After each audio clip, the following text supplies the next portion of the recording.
No, meron pa kami nakita dito na gumagamit pa ng mga chartered airplane, no, para bumiyahe. So, kasama yan, no? Pinaiimbestigahan na ni Public Works and Highways Secretary Vince Dizon ang umano'y lavish lifestyle o maluhong pamumuhay ng ilang DPWH regional directors at district engineers. Ayon kay Secretary Dizon, may mga natanggap silang ulat na may mga nakapost sa social media accounts ng mga ito na kinakitaan ng marangyang pamumuhay. And we will spare nobody.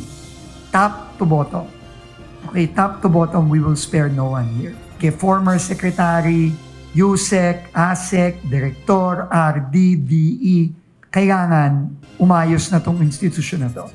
And it starts with accountability. Kailangan managot. At hindi lang titigil sa administrative charges ito. Uulitin ko, hindi lang titigil sa administrative charges ito. Kung may ebidensya na kasabwat sila sa mga maanumalyang proyekto, lahat yan mananagot at isasubmit natin lahat ito sa ICI. Kaugnay nito, binigyan sila ng hanggang 5 araw upang magpaliwanag hinggil dito. And later on, no, depending on the results of the investigation, appropriate administrative charges will be filed against them. No? And ito yung proseso kasing nakasaad sa civil service law natin, so kailangan tayong sumunod dyan.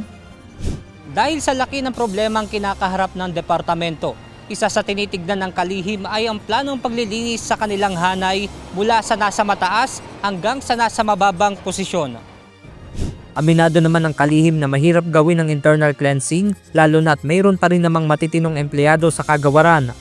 Sa dami ng mga opisyal at empleyado dito, at sa dami din ng mga kailangan gawin ng DPWH, mahirap gawin ito ng mabilisan. No? Hindi ganun kadali. No? Kasi habang hinahanap natin yung mga dapat managot, kailangan nasa plano din natin is kailangan yung mga proyektong kailangan magawa, tuloy-tuloy pa rin magawa.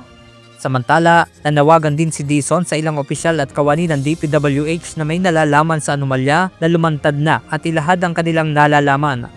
Kung meron kayong mga nalalaman tungkol sa mga proyekto sa iba't iba nyong area, lumapit na kayo sa amin at magsalita na kayo. Huwag nyo nang hintayin na mahuli pa kayo, makasuhan pa kayo. Ang suggestion ko sa inyong lahat, lumantad na kayo, magsabi na kayo ng totoo na yung pa lang. At kayo i-refer namin sa ICI para ang ICI na ang mag-question sa inyo, doon na kayo magsabi. Benedict Samson, UNTV News and Rescue. Diyos ang aming sandigan, serbisyo publiko ang aming pinahalagahan.